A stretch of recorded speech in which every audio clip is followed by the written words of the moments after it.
করতে হলে যেতে হবে যে রাজ্যে। পরকীয়া কথাটি শুনলেই আমরা অনেকে ছিছি করি, আবার অনেকেই ইচ্ছে পোষণ করি।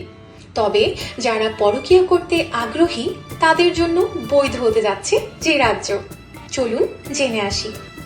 নিউ ইয়র্ক স্টেট পরকীয়াকে অপরাধ হিসেবে চিহ্নিত করা 117 বছর ধরে বলবৎ আইনটি বাতিলের বিলে 22 নভেম্বর শুক্রবার স্বাক্ষর করেছেন নিউ ইয়র্কের গভর্নর ক্যাথি হুকুল। এতদিন ধরে নিউ ইয়র্কে বিবাহিত স্বামী স্ত্রীদের কেউ বিবাহের বাইরে অন্য কারো সাথে অন্তরঙ্গ সম্পর্ক গড়ে তুললে তা মিসডেমিনার দ্বিতীয় ডিগ্রি অপরাধ হিসেবে গণ্য হতো এবং প্রমাণিত হয়ে দোষী সাব্যস্ত হলে যার শাস্তি ছিল 90 দিনের জেল।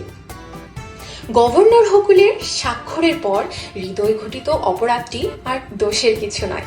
বিলে স্বাক্ষর করার সময় নিউ ইয়র্কের গভর্নর হুকুল অবশ্য বলেছেন তার 40 বছরের দাম্পত্য জীবন অতি সুখের, যদিও তার পূর্ববর্তী 3 জন গভর্নর ডেভিড পিটারসন, এলিয়ট স্পর্জার ও এন্ড্রু কুমোর দাম্পত্য জীবন সুখের ছিল না।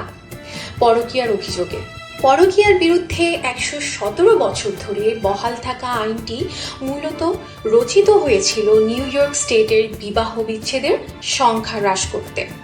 তবে এ পর্যন্ত উক্ত আইনে মাত্র 5 জন দোষী সাব্যস্ত হয়েছিলেন এবং সর্বশেষ অপরাধের ঘটনাটি ধরা পড়েছিল 2010 সালে, যখন নিউ ইয়র্কের বাটাভিয়া শহরে একজন বিবাহিত মহিলা একটি পার্কে অন্য এক পুরুষের সাথে যৌনক্রিয়ায় লিপ্ত থাকার সময় হাতে নাতে ধরা পড়েছিলেন। বিশ্বের সব অজানা তথ্য জানতে এখনই সাবস্ক্রাইব করুন নবযুগ টিভি চ্যানেল।